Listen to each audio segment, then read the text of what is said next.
Shalom, shalom, bien-aimés dans le Seigneur, partout où vous me suivez à travers cette vidéo. C'est encore mon maman Patience Kalonji. Je suis venue encore devant vous aujourd'hui, continuer le message que Dieu m'avait donné, le message que j'avais donné la fois dernière concernant les 10 commandements. Avant de continuer, j'aimerais que nous puissions prier ensemble afin que Dieu puisse nous accompagner début à la fin. Prions. Dieu de gloire, je te dis merci pour cette grâce accordée aujourd'hui. Règne parmi nous, parle-nous, que je ne puisse pas parler, que ce soit toi qui parles à ton peuple. Enlève toute distraction, tout envoûtement, enlève toute attaque spirituelle qui pourra combattre cette vidéo. Accompagne cette vidéo partout, ça va aller dans toutes les familles. Que ça soit une bénédiction pour des familles. Que ça soit, cette vidéo puisse être une bénédiction pour ton peuple. Combat tous ceux qui vont combattre cette vidéo. Au nom du Seigneur Jésus-Christ de Nazareth, que ton sang me couvre et couvre cette vidéo. Amen. Bien-aimés dans le Seigneur, j'aimerais que nous puissions lire dans le livre de Deutéronome 9 jusqu'à 11 et Deutéronome 10, 1 à 6. Moi, je préfère lire Deutéronome 10. Je lis au nom de Jésus-Christ. En ce temps-là, l'Éternel me dit, taille 2 tables de pierre comme le premier et monte vers moi sur la montagne. Tu feras ainsi une arche de bois. J'écrirai sur ces tables les paroles qui étaient sur les premières tables que tu as brisées, et tu les mettras dans l'arche. J'ai fait une arche de bois d'acacia. J'ai taillé 2 tables de pierre comme le premier, et j'ai monté sur la montagne les 2 tables dans ma main. L'Éternel écrivit sur les tables ce qui avait été écrit sur les premières, les 10 paroles qu'il vous avait dites sur la montagne du milieu du feu, le jour de l'assemblée. Et l'Éternel me les donna. 5. J'ai retourné et je descendis de la montagne. J'ai mis les tables dans l'arche que j'avais faite et elles restèrent là comme l'Éternel me l'avait ordonné. Bon, je me limite là à 5. Bien-aimés, ici nous voyons Moïse, si tu lis Exode 3, 4, 5, tu verras comment l'Éternel avait raconté Moïse devant le buisson ardent. Il lui a donné la mission de délivrer le peuple Israël. Et Moïse a accompli la mission. Il a mené le peuple Israël dans le désert. Et arrivant dans le désert, l'Éternel les avait donné les 10 commandements. C'est ça notre message. Et là, le verset que nous venons de lire, ici, on nous a montré comment c'était passé. Parce que dans ma vision, je vous ai dit que je me suis vue devant une table. Et devant cette table-là, il y avait 2 pierres. Et ces 2 pierres-là, je les tenais comme ça. Je disais à la personne qui était à côté de moi, qu'on puisse protéger ça, qu'on protège ces pierres, qu'on puisse les protéger ça, qu'on ne puisse pas le perdre. Donc, on garde. Donc, j'avais vraiment serré ces 2 pierres-là dans mon cœur comme ça. Je faisais comme ça dans mon cœur avec les 2 pierres-là, qu'on puisse protéger ça, que ça ne puisse pas se perdre. Et quand je faisais ça directement, on m'a dit que c'est les 10 commandements. Ce que tu tiens là, c'est les 10 commandements. C'était ça. Donc ça, c'est la deuxième vidéo.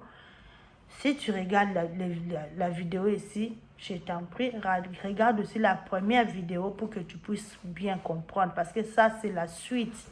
C'est la suite de la vidéo que j'avais déjà fait la fois dernière.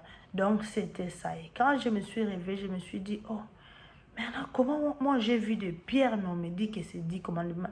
J'avais même oublié que Moïse avait écrit les 10 commandements sur le pierre.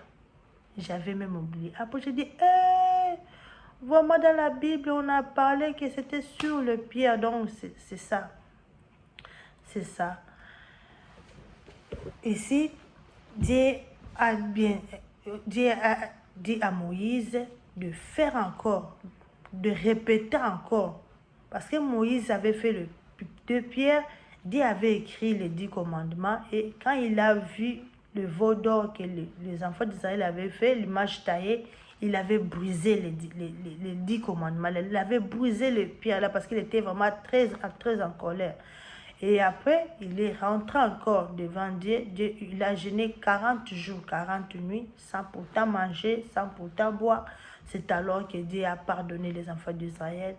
Il a trouvé encore grâce devant Dieu et Dieu lui a donné encore les 10 commandements encore pour qu'il puisse amener les enfants d'Israël. Donc, ici, on voit que Dieu avait parlé face à face comme ça avec les enfants d'Israël à la montagne au milieu du feu. Et les enfants d'Israël ne supportaient pas ça, ne supportaient pas la présence de Dieu. Donc, ils ne supportaient pas, ils étaient trop fragiles. Et puis, il y avait beaucoup qui disaient, Moïse, non, que Dieu qu'il ne puisse pas nous parler. Toi seul, parle-nous. Que Dieu te parle, que toi, tu nous transmets ce qu'il va te dire, que de nous dire. Parce que nous ne supportons pas attendre l'Éternel. Dieu parler comme ça, ne supportons pas. Donc, si tu lis dans le livre d'Exode, tu lis aussi Deutéronome, tu verras cette histoire-là. Parce qu'il n'y a pas moyen que je puisse tout dire. Je suis simplement en train de synthétiser pour donner l'idée. Et quand Dieu les a parlé face à face comme ça, c'était affreux, ils n'ont pas supporté. C'est pour cela qu'il a dit, bon, ça va, Moïse, viens alors. Toi, tu viens, je vais écrire ça. Parce que comme je l'ai dit, comme ça, ils ne supportent pas. Je vais écrire ça. Je vais écrire ça comme ça, toi, tu vas leur donner. Donc, c'était ça. Et maintenant, on part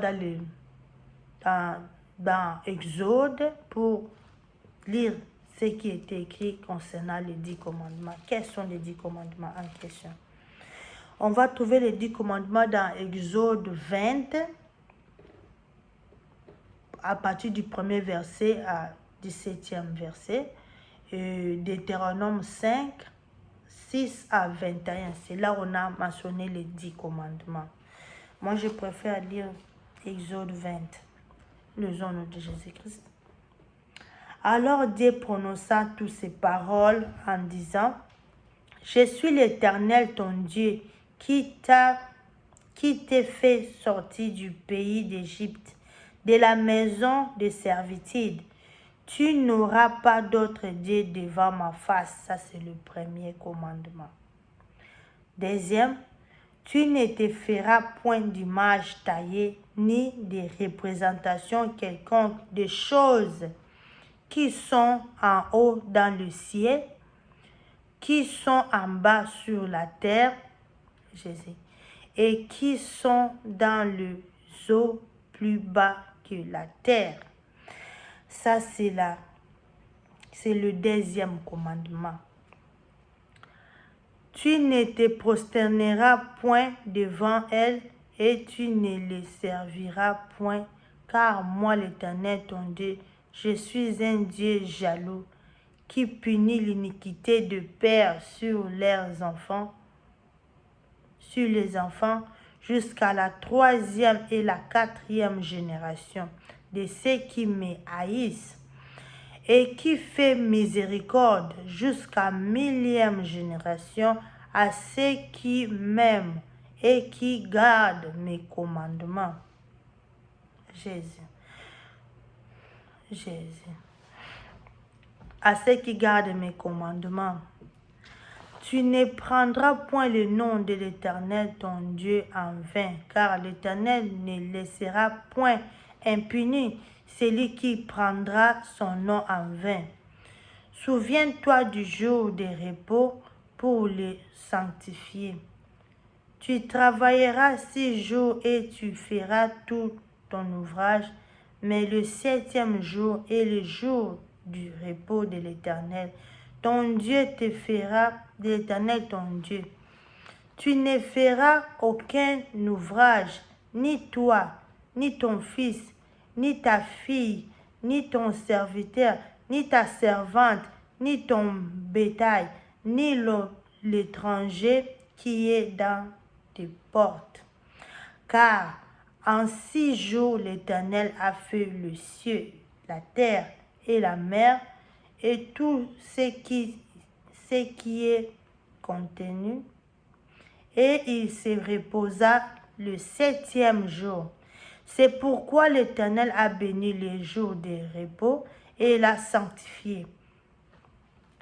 Honore ton père et ta mère, afin que tes jours se prolongent dans le pays que l'Éternel ton Dieu te donne. Tu ne tueras point. Tu ne commettras point d'adultère. Tu ne déroberas point. Tu ne porteras point de faux témoignages contre ton prochain. Tu ne convoiteras point la maison de ton prochain. Tu ne convoiteras point la femme de ton prochain, ni son serviteur, ni sa servante, ni son bœuf, ni son âne, ni aucune chose qui appartient à ton prochain. Tous les peuples entendaient les tonnerres et le son de la trompette. Ils voyaient le flamme de la montagne fumante à ces spectacles. Le peuple tremblait et se tenait dans l'éloignement. Donc ça, c'est quand Dieu lui-même parlait à son peuple. Dieu lui-même parlait, ce n'était pas encore même le Pierre. Et dire, Moïse, parle-nous toi-même, et nous écouterons. Mais que Dieu ne nous parle point, de peur que nous ne mourrons. Moïse dit au peuple, ne vous effrayez pas, car c'est pour vous mettre à l'épreuve que Dieu est venu. Et c'est pour que vous ayez sa crainte devant les yeux, afin que vous ne péchiez point. J'aimerais me limiter là. Ici, nous avons tous vu comment Dieu est en train de numérer les 10 commandements. Maintenant, j'aimerais que je puisse expliquer pour que nous puissions bien comprendre les 10 commandements en question. Ici, premier commandement, je suis l'Éternel ton Dieu. Non, premier commandement, tu n'auras pas d'autre Dieu devant ma face. Bien-aimé dans le Seigneur, maintenant toi regarde ta vie. Est-ce que dans ta vie, il y a seulement Dieu qui est devant toi, ou tu as mélangé? Toi-même, tu sais comment tu vis ta vie. Il y a beaucoup de gens qui se sont détournés de la vérité, qui sont allés auprès d'autres dieux, que les dieux qu'eux-mêmes savent. Mais, bien-aimé, sache-le, toi qui as abandonné Dieu, le jugement dernier t'attend. Donc, c'est le temps que tu puisses te repentir et retourner dans le droit chemin. Deuxième commandement, tu ne te feras point d'image taillée. Ici,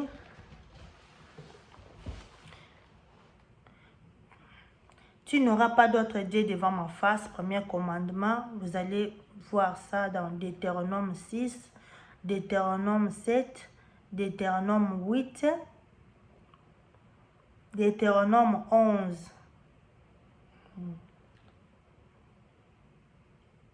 Deutéronome 12, Deutéronome 13, ils sont mélangés aussi. Ça, c'est pour, tu n'auras pas d'autre Dieu devant ma face, mais des fois aussi, tu trouveras les images taillées à l'intérieur. Tu ne te feras point d'image taillée, comme on a dit le deuxième commandement.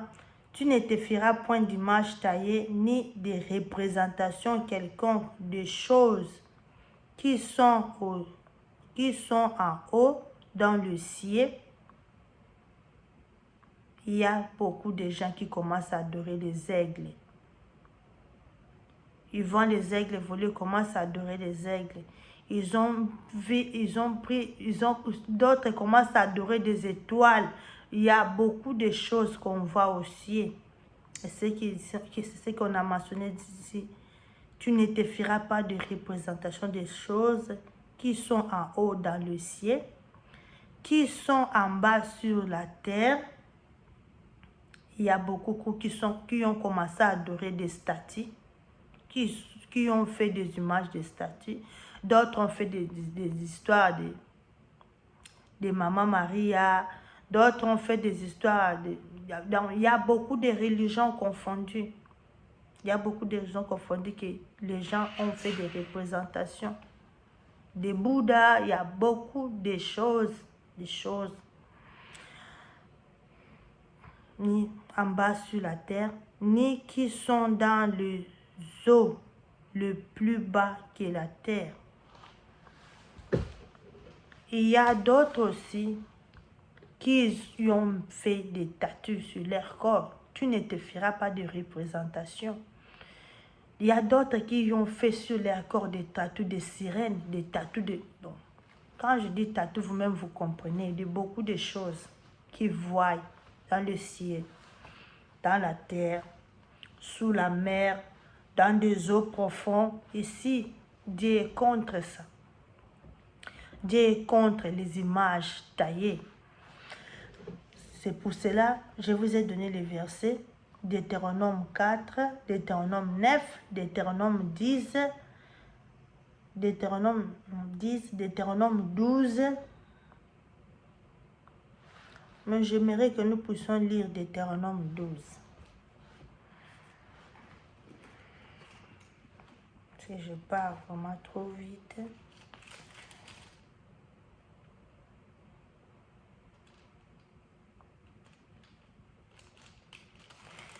Ok. Quand il y a un verset. Ok. Voici la loi. Deutéronome 12. Voici la loi et les ordonnances que vous observez et que vous mettrez en pratique. Ainsi, aussi longtemps que vous y vivrez dans le pays dont l'Éternel, le Dieu de vos pères, vous donne possession, vous détruirez tous les lieux où les nations que vous allez chasser servez leur Dieu. Donc vous allez détruire toutes les lieux que les nations que vous avez raconté quoi sont en train de servir leur Dieu. Sur les hautes montagnes, sur les collines et sous tout arbre vert. Vous renverserez leurs autels, vous briserez leurs statues, vous brûlerez au feu leurs idoles, vous abattrez les images taillées de leurs dieux et vous ferez disparaître leur nom de ces lieux-là. Dieu a dit de détruire. Mais nous autres, ceux qui sont venus dans l'Europe, Amérique, Asie, partout dans des continents, nous sommes, nous les Africains, je peux dire nous les Africains qui ont laissé l'Afrique, nous sommes venus dans des pays étrangers. Si beaucoup ont copié les dieux étrangers. Or que c'est contre, Dieu est contre ça. Il a dit que vous abattrez leurs idoles. Vous abattrez leurs idoles et non copier. vous abattrez les images taillées de leur Dieu et vous ferez disparaître leur nom. J'ai déjà parlé. Vous n'agirez pas ainsi à l'égard de l'Éternel, votre Dieu, mais vous les chercherez à sa demeure et vous irez au lieu de l'Éternel, votre Dieu, choisira parmi tous les tribus pour y placer son nom. Donc, c'est ça. C'est ça, vous voyez que l'Éternel est contre vraiment l'idolâtrie. Il y a d'autres aussi qui commencent à adorer leur pasteur, leur daddy. Donc, dans ces points-là, donc, il y a beaucoup. Vous allez lire dans le verset que je vous ai donné, vous allez voir comment Dieu est contre l'idolâtrie. Dieu est contre l'idolâtrie, ok? Let's go.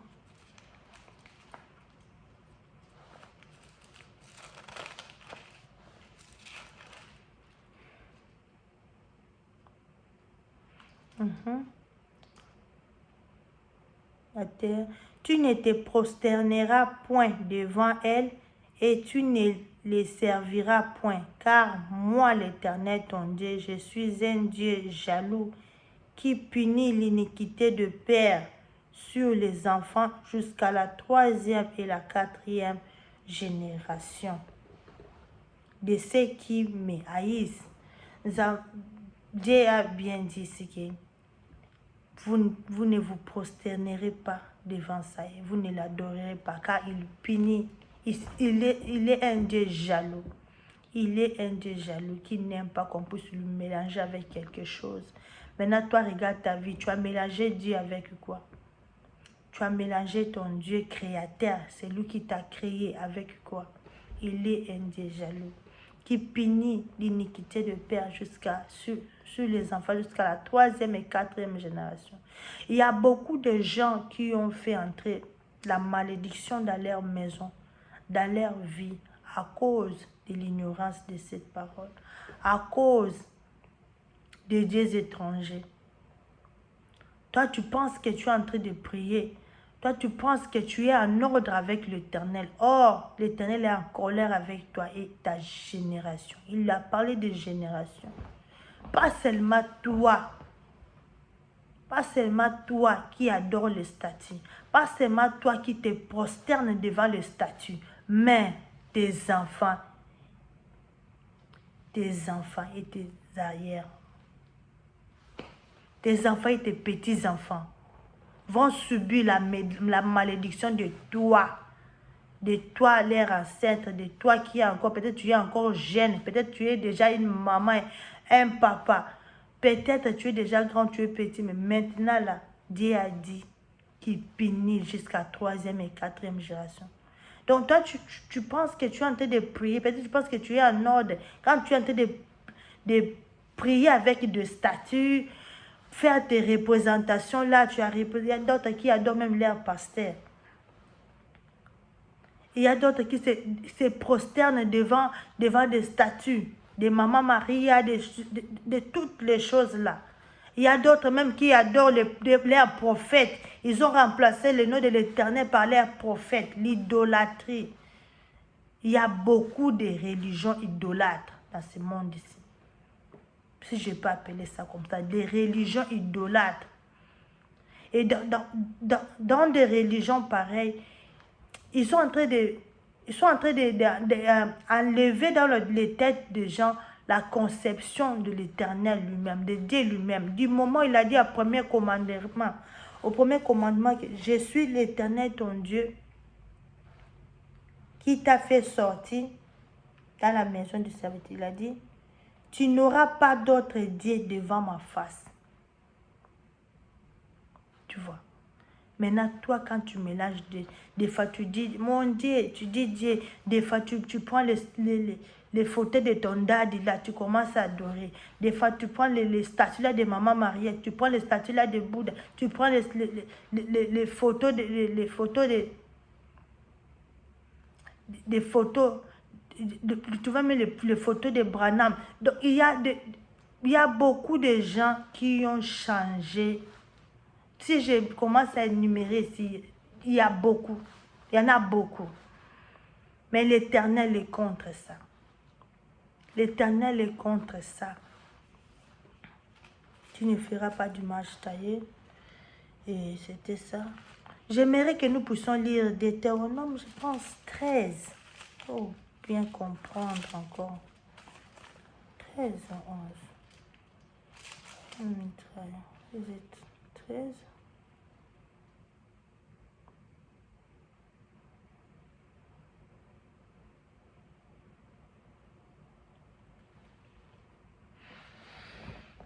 Let me check. L'Éternel vraiment est contre.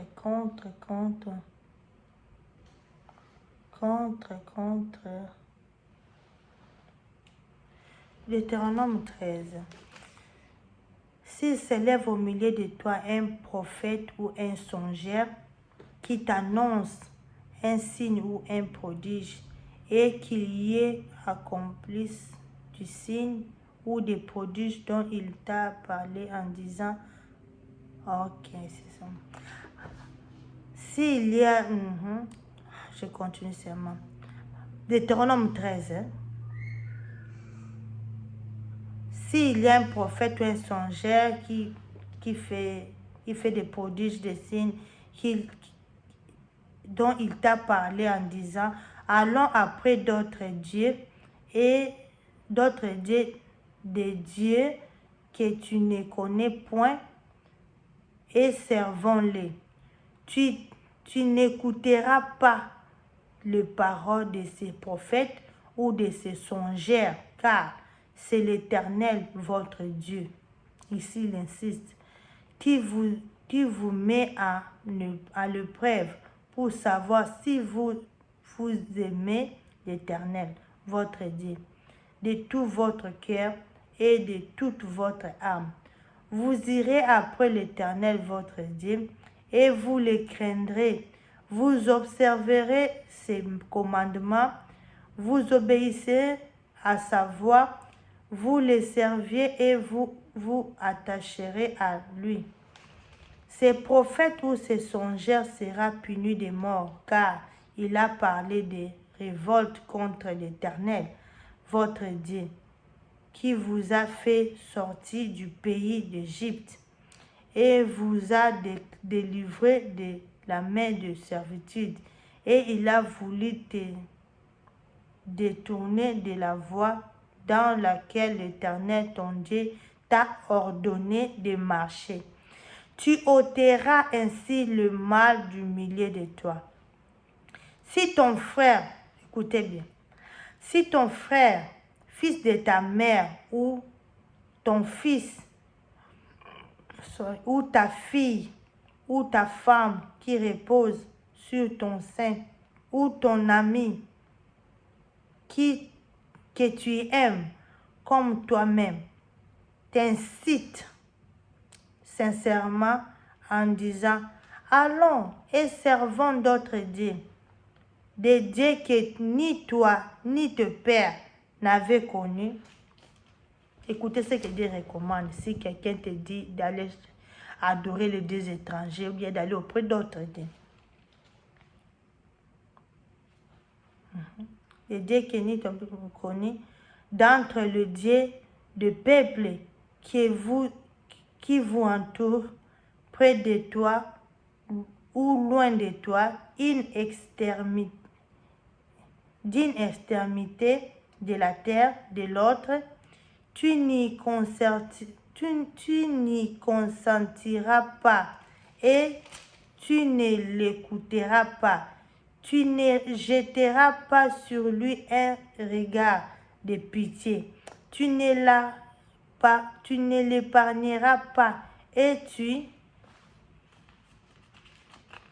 ne l'épargneras pas et tu ne les couvriras pas, mais tu les feras mourir. Tu vois, si quelqu'un te dit d'aller servir les dieux étrangers ou te prosterner des dieux étrangers, tu dois lui faire mourir. C'est ce que dit la Bible.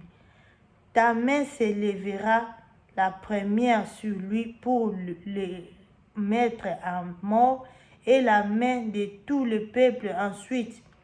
Tu le lapideras et il mourra, parce qu'il a cherché à te détourner de l'Éternel ton Dieu, qui t'a fait sortir du pays d'Égypte, de la maison de servitude. Ici aussi, je peux dire, la personne qui te fait détourner de Dieu, Dieu qui a donné son Fils unique Jésus-Christ pour mourir sur la croix pour te sauver.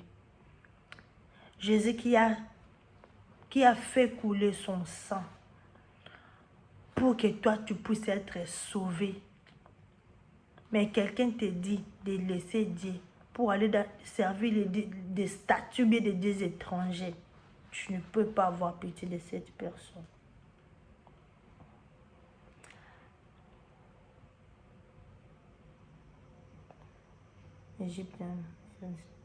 Il en sera ainsi afin que tout Israël entende et craigne, et que l'on ne commette plus un acte aussi criminel, Dieu appelle ça acte criminel, au milieu de toi.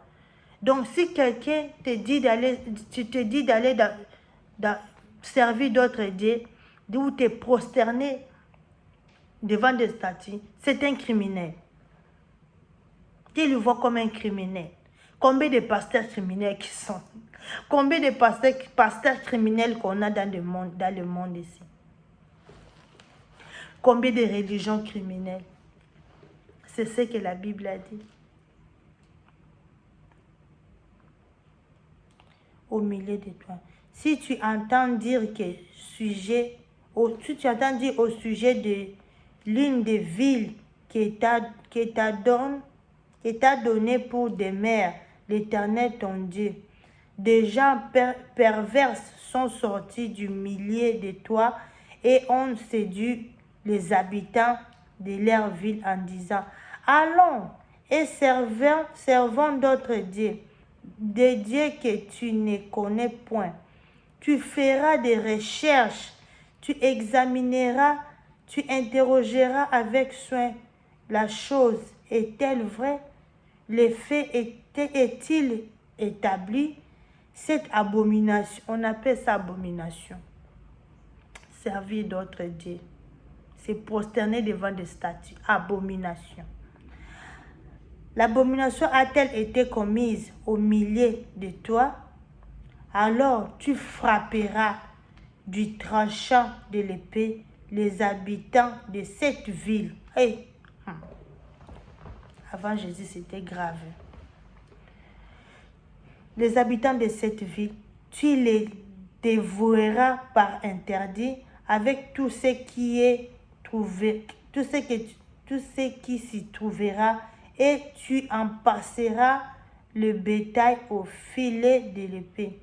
Tu amasseras tous les butins du milieu de la place, et tu brûleras entièrement au feu le ville avec tout son butin devant l'Éternel, ton Dieu. Elle sera pour toujours un morceau de ruine. Elle ne sera jamais abattie.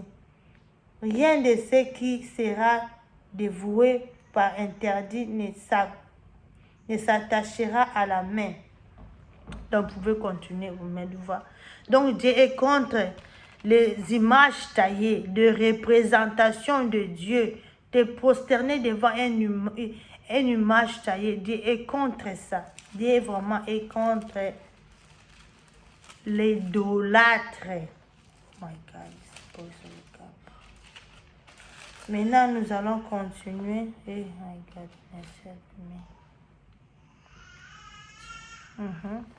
Et ici, on a déjà dit, fais miséricorde jusqu'à la 1000e génération. On n'a pas... Tu ne prendras point le nom de l'Éternel, ton Dieu, en vain. Car l'Éternel ne laissera point impuni celui qui prendra son nom en vain. Ici, on parle de gens qui prennent le nom, qui blaguent avec le nom de Dieu.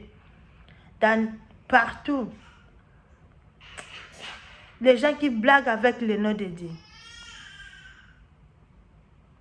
dans des théâtres, dans leur maison, dans des scénarios, dans beaucoup de choses. Les gens qui blaguent avec le nom, qui citent le nom de Dieu en tout moment. En tout moment, pour rien, tu cites le nom de Dieu. Dieu est contre ça. Dieu est contre ça. Une mouche te pique comme ça, tu cites le nom de Dieu. Tu vas comme ça, tu cites le nom de Dieu. Donc Dieu est contre ça, contre les gens qui citent le nom de Dieu en vain. Tu ne prendras pas le nom de l'Éternel, ton Dieu, en vain, car l'Éternel ne laissera point impuni celui qui prendra son nom en vain. Combien de gens qui ont déjà problème avec Dieu à cause de citer le nom de Dieu en vain? Toi, tu penses comme si tu es en train de blaguer. Tu penses que ça ne fait rien. Or que Dieu te tient déjà l'œil. Dieu est déjà en colère envers toi. Parce que tu cites son nom. Tu cites son nom en tout moment en vain. Il a dit qu'il ne laisse jamais impuni celui qui prendra le nom de l'Éternel de son Dieu, l'Éternel en vain. Souviens-toi du jour de repos pour le sanctifier. Ici, on nous a parlé du jour de repos. Le jour de repos, ici, je peux dire ça comme le dimanche. Pour le dimanche, pour les gens qui partent à l'église, donc, tu pars à l'église, tu glorifies ton Dieu. Donc, Dieu veut nous dire que dans notre vie, nous devons avoir une journée sanctifiée à l'Éternel. Même on a 7 jours par semaine. N'est fils qu'une journée sanctifiée à l'Éternel. Que tu ne vas rien faire. Tu es seulement là pour adorer l'Éternel. Tu es seulement là pour prier. Pour prier, tu sens ton journée consacrée à l'Éternel.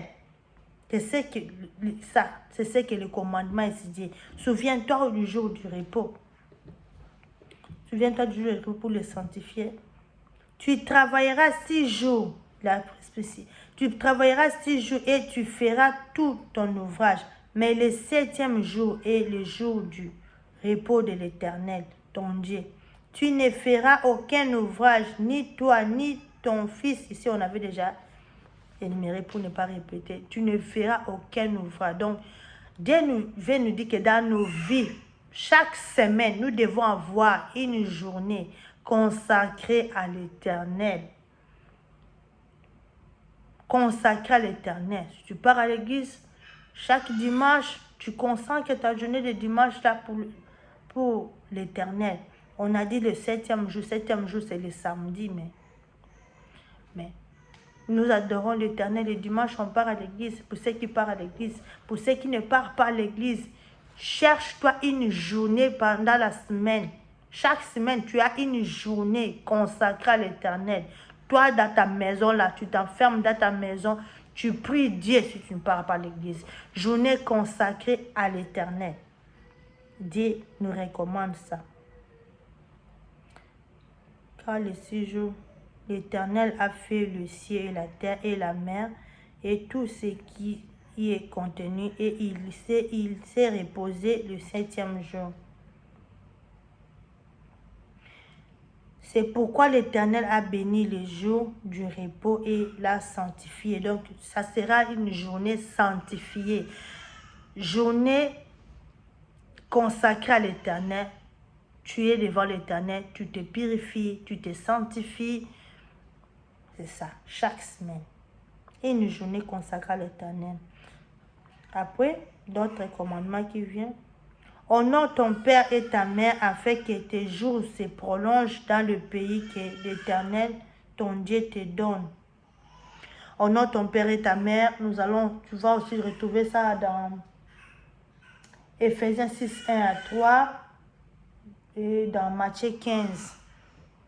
Cet commandement ici de honore ton père et ta mère. Tu ne tueras point. Combien de gens sont en train de tuer par d'avortement? Toi qui aimes avorter, combien de gens que tu as déjà tués? Pose-toi la question. Et dans tu ne tueras point.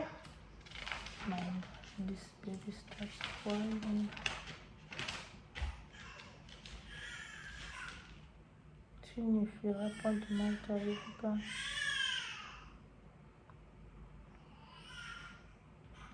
Tu ne tueras point. Tu ne tueras point ici. Quand si nous lisons dans Romains 5, vous allez aussi lire Romains 5 là-bas, on a parlé, Jésus aussi a parlé que si tu te mets en colère contre ton prochain, tu as déjà tué. Donc tu ne tueras point, tu ne commettras point d'adultère, c'est l'adultère, nous connaissons tous. Tu ne déroberas point de vol. Les gens qui aiment voler, à tout moment voler, vous qui aimez voler, dire contre le vol. Tu ne porteras point de faux témoignages contre ton prochain. Toi qui aimes mentir à tout moment.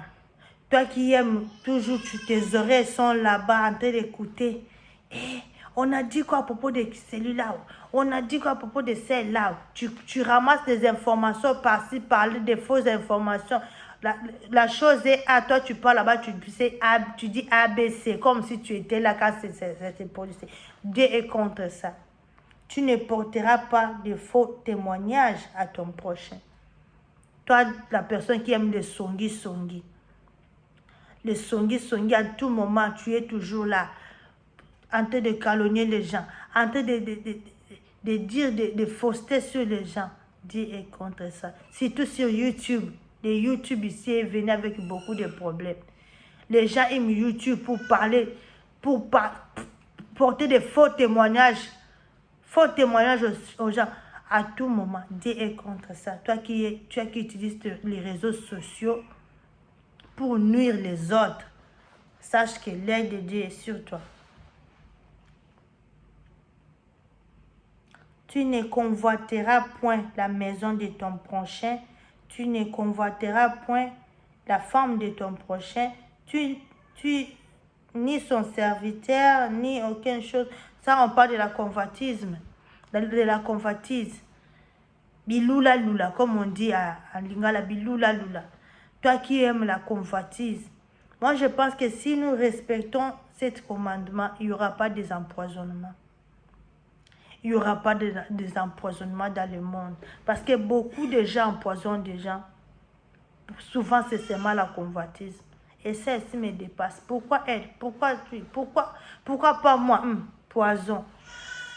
Poison. Les gens sont là pour tuer les gens à tout moment. Ils empoisonnent déjà à cause de la convoitise. Dieu est contre la convoitise. Tu ne convoiteras pas.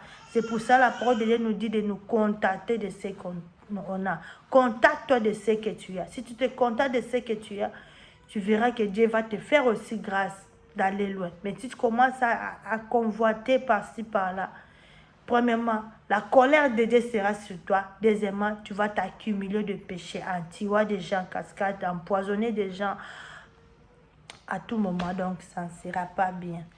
Et c'était ça, le dernier commandement. Et j'aimerais que nous puissions lire Romains chapitre 5.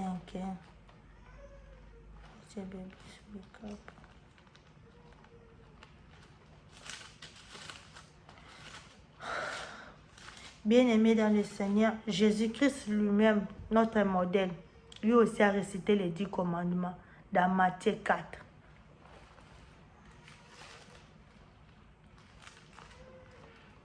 On part d'abord dans le Romains, on reviendra dans le Matthieu 4.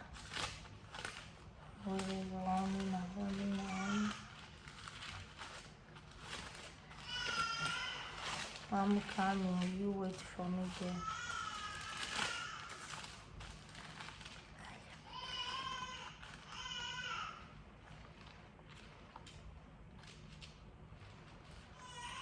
Ok, Romains chapitre 5.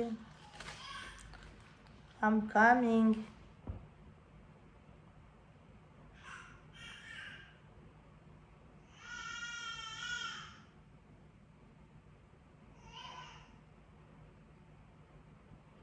Chapitre...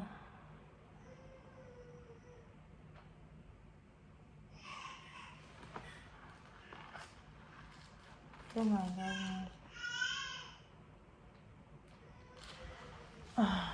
Ok. chapitre 28. Non, pas Romains, mais Matthieu 5.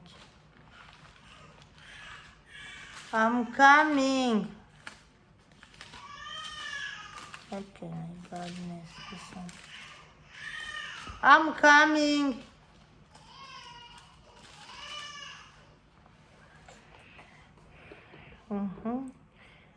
Matthieu chapitre 5.